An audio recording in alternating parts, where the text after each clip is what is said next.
바이러스가 무엇인지, 어떤 종류가 있는지, 바이러스를 어떻게 구분하는지는 의사나 의학을 전공한 사람들이 아니면 잘 모릅니다. 그러나 코로나 사태로 인해서 바이러스의 특징과 위험성에 관해서는 모두가 잘 알고 공감을 하게 되었습니다. 바이러스의 특징은 너무 미세하여서 눈에 보이지 않습니다. 그러나 굉장한 전염성을 가지고 있습니다. 이게 확산이 되고 퍼지면 공동체를 흔들어 놓고 사람의 생명을 위협한다 하는 것입니다. 이제 코로나 바이러스로 인해서 사망자가 60만 명에 육박하고 있습니다.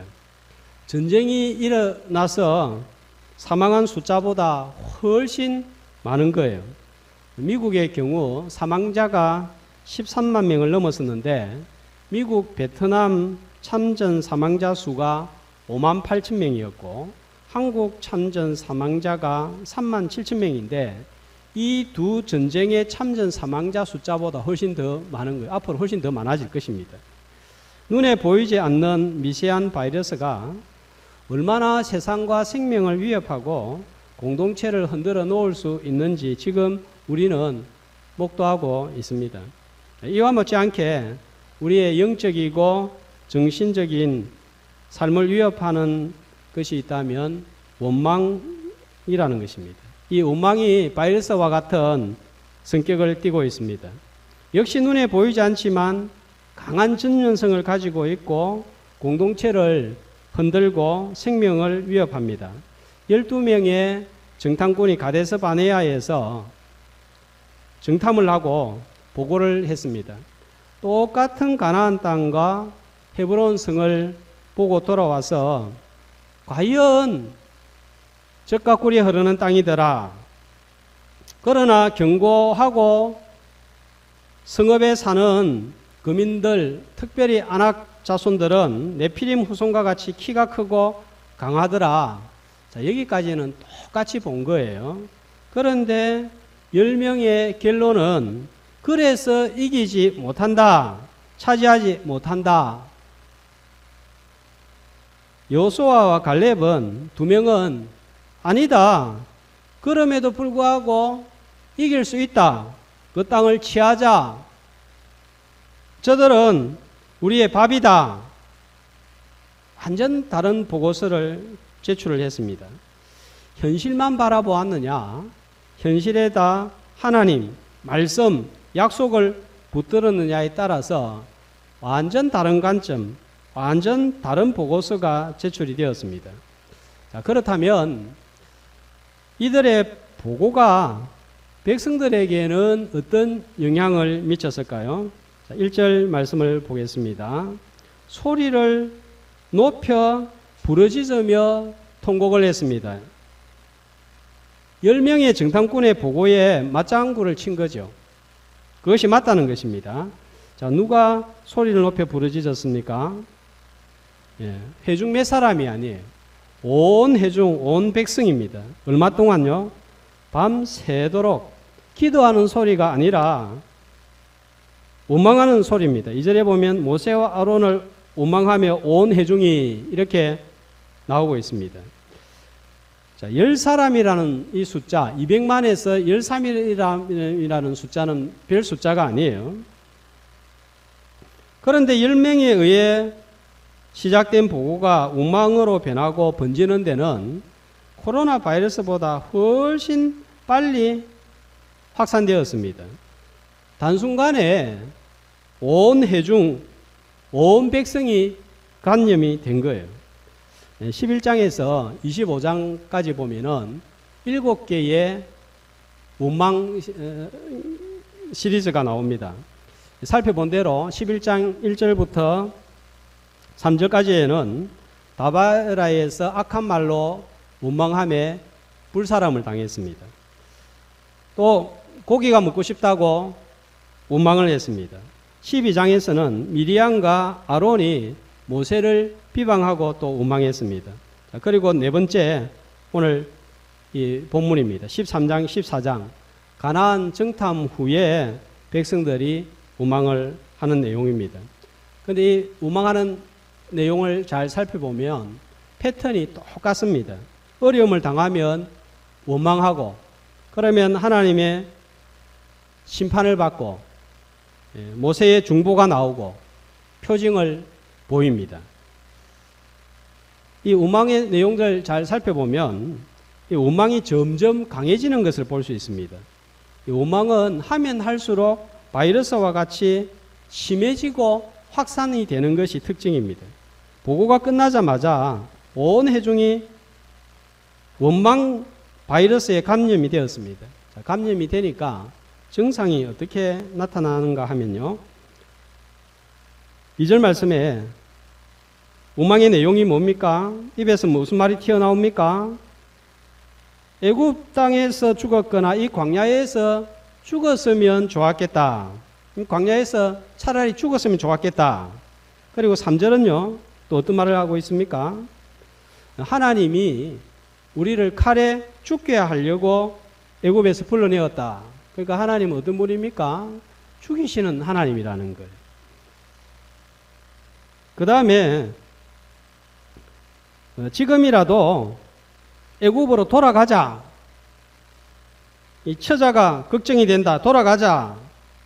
그리고 4절에 보면 이제 심지어는 지휘관까지 바꾸자. 이 망언의 연속입니다.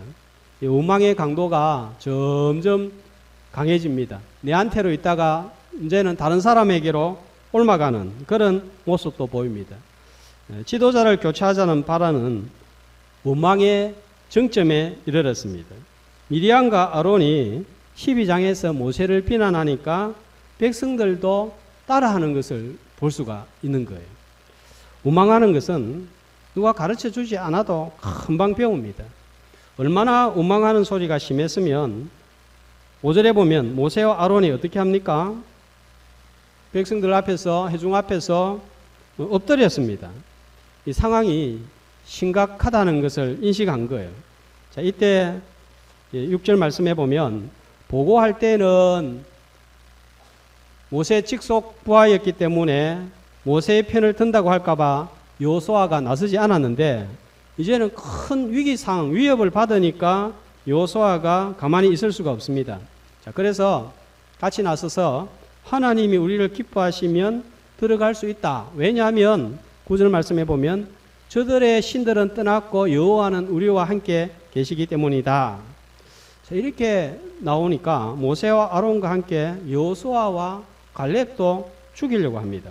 11절 말씀을 보시면 이런 이들의 원망과 행위에 대하여서 하나님은 어떻게 평가하고 있습니까? 11절 말씀을 보면 이렇게 하는 이스라엘 백성들의 행동이 나를 멸시하겠느냐, 하나님을 멸시하는 행위이고 또 어느 때까지 나를 믿지 아니하겠느냐, 하나님을 믿지 않는 불신의 행위라는 것입니다. 하나님을 염두에 두지 않으면 현실만 보고 판단하고 말하게 되는데 이게 바로 세상 사고방식이에요. 세상 사람들은 판단하고 결정을 내릴 때 철저하게 현실, 사실, 눈에 보이는 것만을 가지고 판단하고 결정합니다. 하나님을 현실에서 제외시키자 여기까지 우리가 어떻게 왔는가? 이게 기억이 안 나는 거예요. 망각한 것입니다. 영적인 판단이 마비가 되는 거예요. 그 강한 애굽의 바로 왕의 힘으로부터 어떻게 빠져나왔는가? 홍해는 어떻게 건넜는가? 만나는 어떻게 먹었고 광야에서 물은 어떻게 마셨고 추위와 더위는 어떻게 피하고 있는가? 지도자 모세는 누가 세웠는가? 전혀 생각을 못하는 거예요. 전부 다 하나님의 도우심이고 하나님의 은혜임에도 불구하고 은혜를 망각하니까 남는 것은 절망과 원망밖에 없습니다. 자, 그 결과 어떻게 되었습니까? 문제가 생기면 광야에서 죽었으면 좋겠다 하는 것이 그들의 입버릇이었어요. 출애굽기 14장에 보면 홍해 앞에서 홍해가 이스라엘 백성들을 딱 가로막고 있으니까 그들의 입에서 튀어나온 말이 뭡니까? 애굽에는 매장지가 없어서 여기에서 죽이려고 우리를 불러내었느냐 하는 거예요. 또 매장지가 없어서 죽게 하느냐 이 소리였습니다. 출애굽기 17장 르비딤에서 목이 마를 때는 목 마르게 해서 죽게 하려고 하느냐 이거였습니다.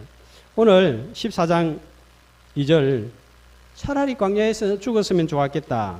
3절도 하나님은 칼로 우리를 죽이려고 한다. 그러니까 어려움만 당하고 문제만 생기면 죽겠다 소리예요. 자, 이렇게 악평하고 백성들을 선동한 신명은 자, 37절 말씀을 한번 보세요. 어떻게 되었습니까? 그 땅에 대하여서 원망하고 악평한 자들은 재앙으로 죽었고 10명은 적시로 죽었습니다. 29절과 30절 말씀을 보면은 20세 이상으로 민수된 백성들은 가나안 땅에 결단코 들어가지 못한다는 거예요. 그러니까 들어가지 못한다는 말은 가나안 땅에서 죽지 못하고 광야에서 죽는다는 것입니다. 실제로 이들은 광야에서 다 죽었습니다. 이 3절에 보면 자녀가 처자가 죽을까 염려하고 걱정했는데 자녀들은 가나안 땅에 들어가고 원망하고 불신한 자신들은 광야에서 죽은 거예요. 잠언 6장 2절은 이렇게 말씀하고 있습니다. 한 목소리로 내 입의 말로 내가 얽혔으며 내 입의 말로 인하여 잡히게 되었느니라. 무슨 말씀입니까? 사람이 말하는 대로 된 거예요. 오망하는 말은 나를 죽게 만들고 다른 사람도 죽게 만듭니다. 과거에 많이 들었던 말 중에 하나가 뭔 일만 생기면 아이고 죽겠다 아이고 죽겠다 하는 말입니다. 성도의 입에서는 이런 말이 나와서는 안 되는 거예요. 불신적인 언어는 사라지고 믿음의 말을 하는 복된 입술이 되시기를 주님의 이름으로 축복합니다. 자, 그리고 33절 말씀을 보시면 이 원망과 불신앙으로 말미암아 이스라엘 백성들은 10일이면 들어갈 수 있는 가나안 땅을 40년을 방황하게 되는 것입니다. 하루라도 빨리 가나안 땅에 들어가서 정착하고 싶은데 이 원망으로 말미암아 40년 세월을 광야에서 지내게 된 거예요. 하나님께서 이 원망을 얼마나 싫어하셨는지를 볼 수가 있습니다. 반면에 하나님을 바라본 모세와 아론과 갈렙과 여호수아는 이런 죽음의 위기에서 보호함을 받았습니다.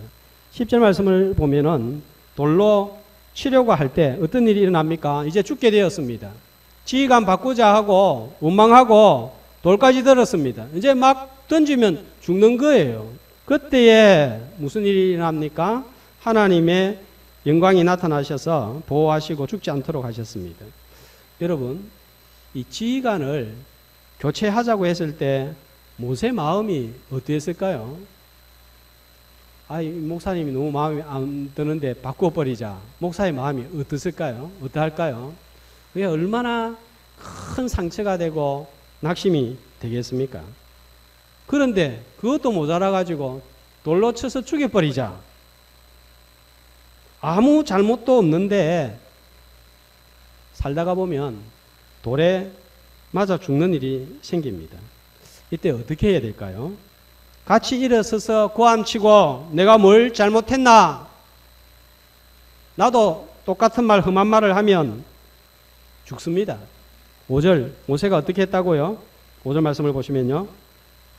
엎드린지라. 왜 엎드렸을까요?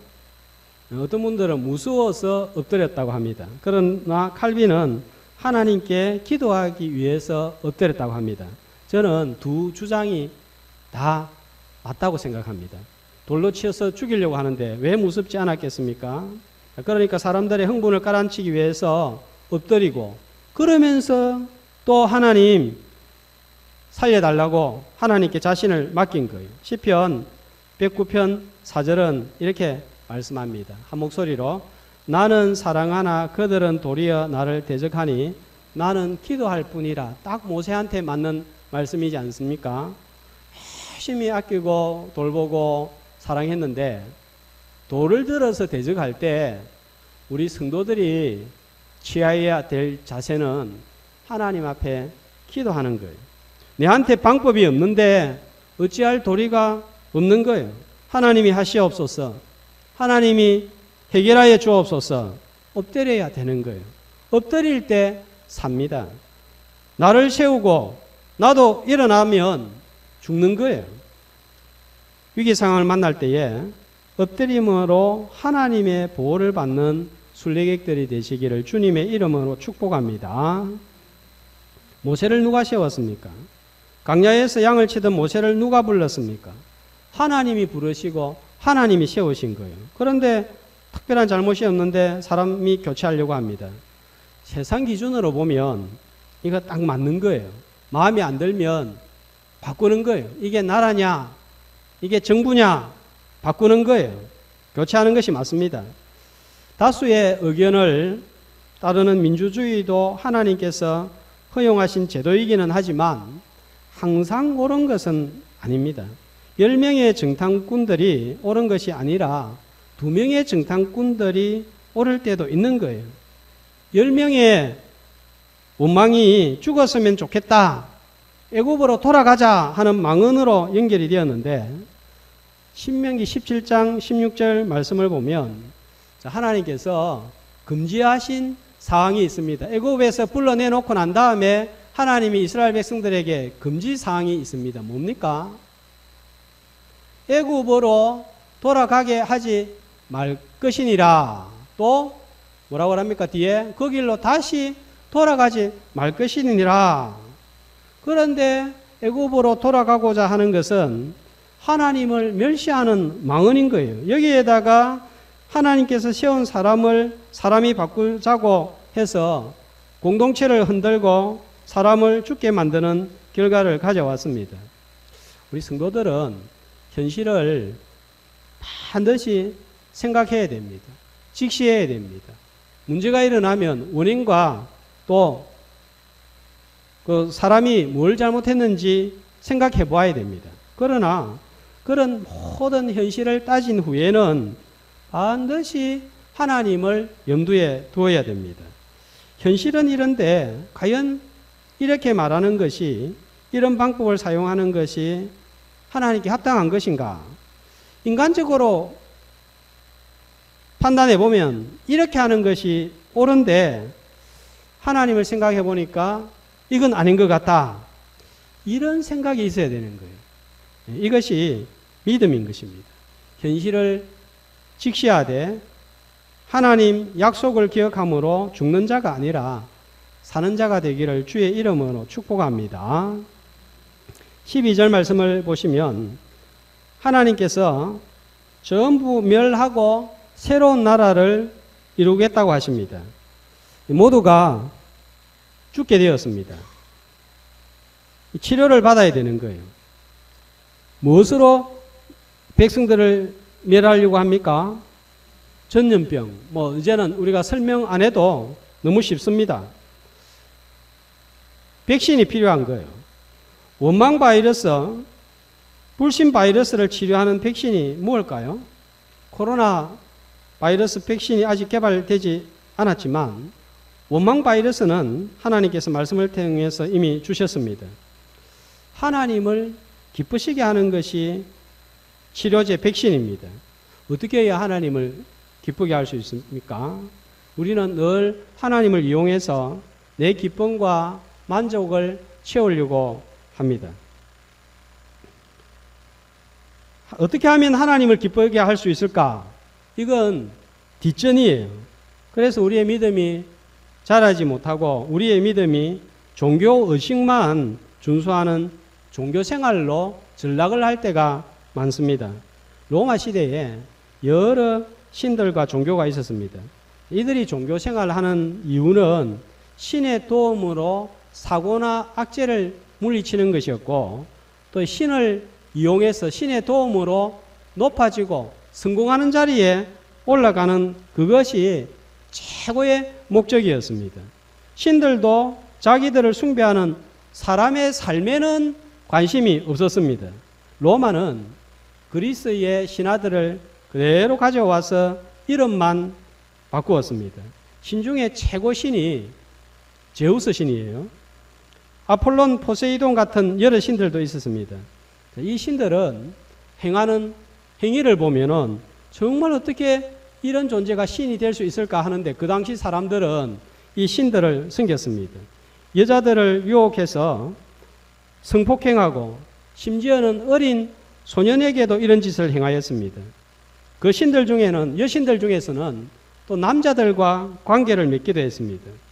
신들은 정의, 공의의 기준이었고, 자신이 마음에 안 들면 사람이 아무리 옳은 일을 해도 분노하고 심판을 내린 거예요. 이런 신들을 섬겼기 때문에 사람들은 종교를 가지고 있으면서도 죄나 윤리와 도덕에 관심이 없었습니다. 어떻게 하는 것이 공의롭고 타인을 위한 것이냐, 어떻게 하면 신들을 기쁘시게 할 수 있느냐, 이런 개념이 하나도 없는 거예요. 그래서 신전에 제사를 지내러 가면서도 도중에 사람을 속이고 또 여성들을 유혹을 해서 음행을 하고 도둑질을 했습니다.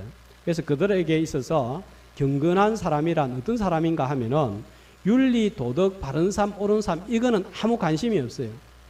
그들이 드리는 예배에 참석을 하느냐, 참석하지 않느냐, 그 신에게 기도하느냐, 안 하느냐, 이 의식, 행위에만 매달려 있었습니다. 이걸 하면 경건하고 이걸 안 하면 경건하지 않은 사람들이었습니다.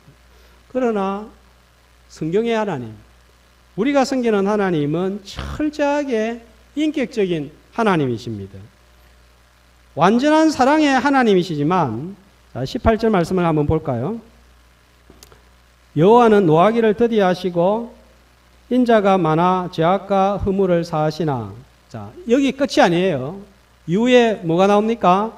형벌받을 자는 결단코 사하지 아니하시고, 형벌받을 자에게는 벌을 내리시는 분이십니다. 우리의 삶과 철저하게 관련이 있습니다. 하나님께서 뭘 원하시는가 하는 그런 생각에 하나님은 관심을 가지고 계시고, 하나님이 완전하시기 때문에 하나님을 기쁘시게 하는 그 삶에 하나님도 관심이 있는 거예요. 자, 8절 말씀해 보면 갈렙과 여호수아가 뭐라고 합니까? 여호와께서 우리를 기뻐하시면 우리가 그 땅에 들어갈 수 있다 하는 것입니다. 그래서 우리 성도들의 관심은 어떻게 하면 하나님을 기쁘시게 할까? 이게 첫 번째가 되어야 되는 거예요. 하나님을 기쁘시게 하는 것은 무엇입니까? 11절 말씀해 보면 이스라엘 백성들이 하나님의 진노를 산 것은 하나님을 멸시하고 하나님을 믿지 아니한 불신입니다. 그러면 이것과 반대로 되면 하나님을 기쁘시게 하는 거예요. 하나님을 믿는 것입니다. 믿음이 없이는 하나님을 기쁘시게 하지 못하나니 하나님께 나아가는 자는 반드시 그가 계신 것과 그가 자기를 찾는 자들에게 상 주시는 이심을 믿어야 할지니라. 하나님을 기쁘시게 하는 건 믿음이에요. 그런데 우리는 이 믿음을 오해를 합니다. 하나님, 가나안을 주실 줄로 믿습니다. 이게 믿음이라고 생각하는데, 참 믿음은 믿습니다. 여기에다가 뭐가 더해져야 됩니까? 가나안 줄 줄 믿습니다. 이게 아니고 가나안 줄 줄 믿습니다. 그래서 가나안으로 올라가는 거예요. 믿음을 믿습니다. 큰 소리 치는 것으로 오해를 합니다. 할렐루야를 연발하는 것으로 생각을 합니다. 기도회에 열심히 참석하는 것으로 생각합니다. 큰 소리를 외치고 기도회에 참석하는 것도 믿음이라고 할 수가 있습니다. 그러나 진짜 믿음은 뭡니까? 그 믿은 대로 행하는 거예요. 이스라엘 백성들은 가나안 땅을 주시겠다고 했을 때 견고한 헤브론만 바라보고 판단하고 오망하는 것이 아니라 올라가야 되는 거예요. 순종해야 되는 것입니다. 이것이 참 믿음입니다. 행함이 없는 믿음이 죽은 믿음이라고 하는 이유가 여기에 있는 거예요. 히브리서 3장 18절에 이스라엘 백성들이 전부 다 가나안 땅에 들어가지 못한 이유를 이렇게 밝히고 있습니다. 한 목소리로 또 하나님이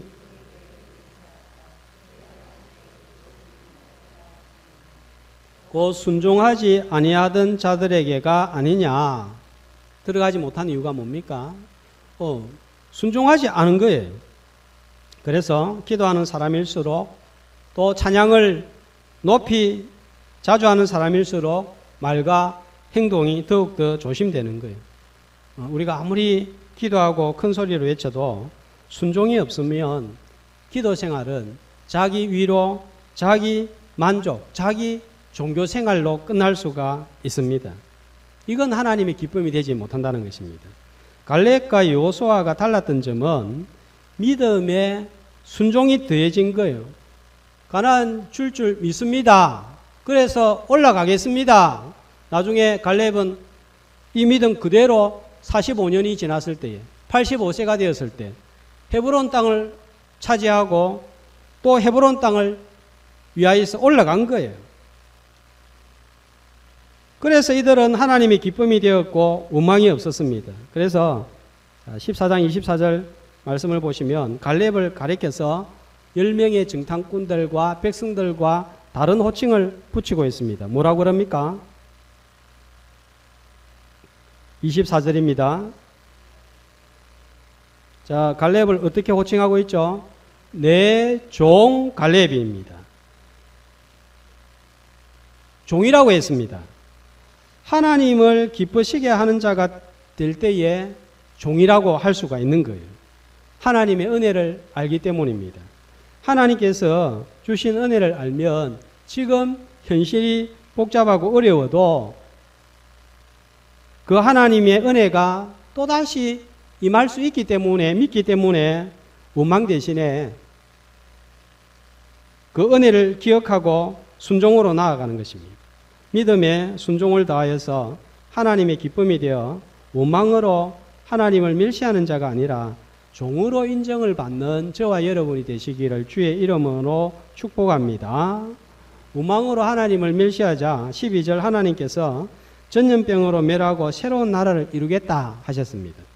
하나님께서 어떤 방법으로 한꺼번에 이렇게 200만 되는 많은 사람을 죽일 수 있을까 의문이 들 때가 있습니다. 그런데 이 코로나 사태를 경험해 보니까 사람이 한꺼번에 죽는 거 일도 아니라는 생각이 듭니다.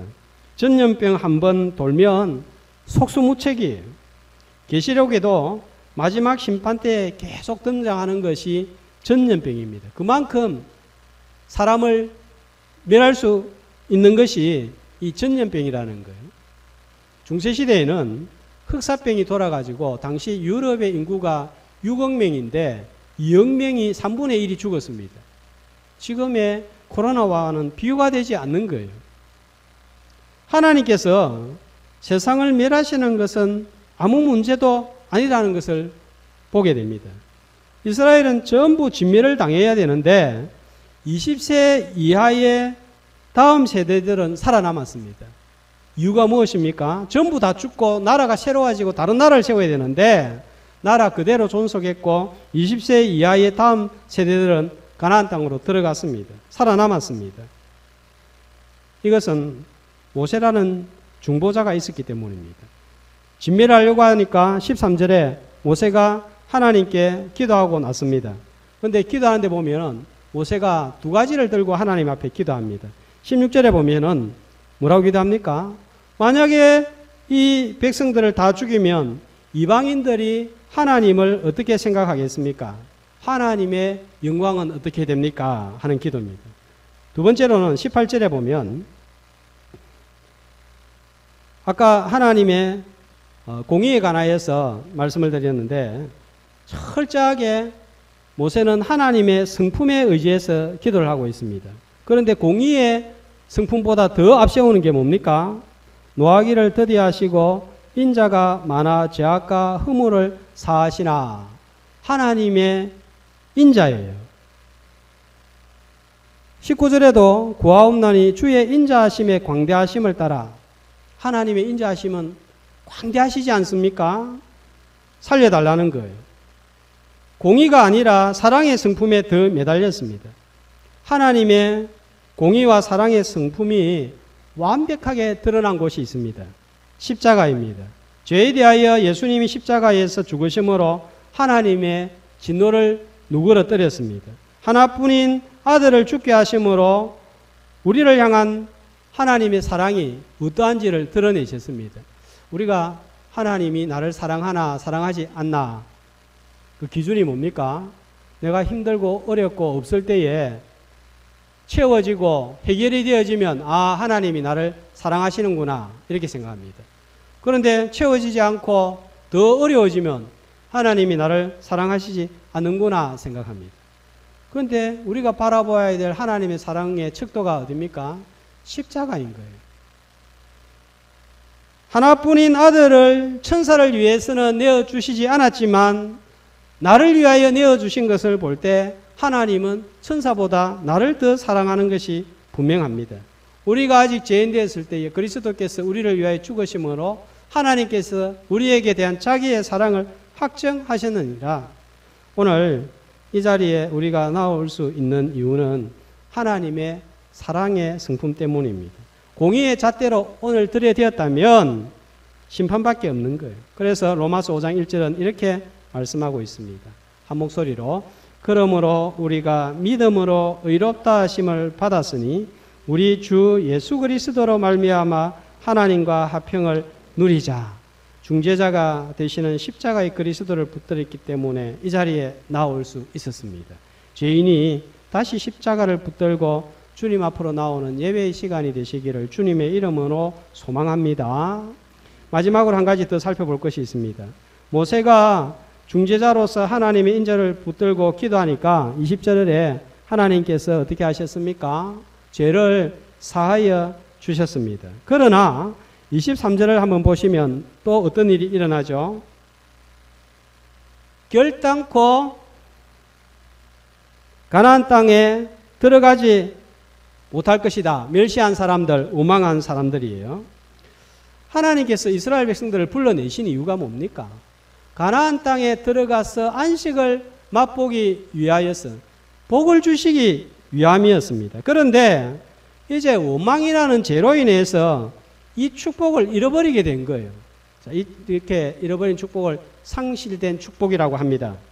죄를 지었다고 해서 하나님의 백성이 되지 못하거나 천국에서 당장 끊어지는 일은 일어나지 않습니다. 그러나 하나님께서 주시고자 했던 축복은 철회될 수가 있음을 보게 됩니다.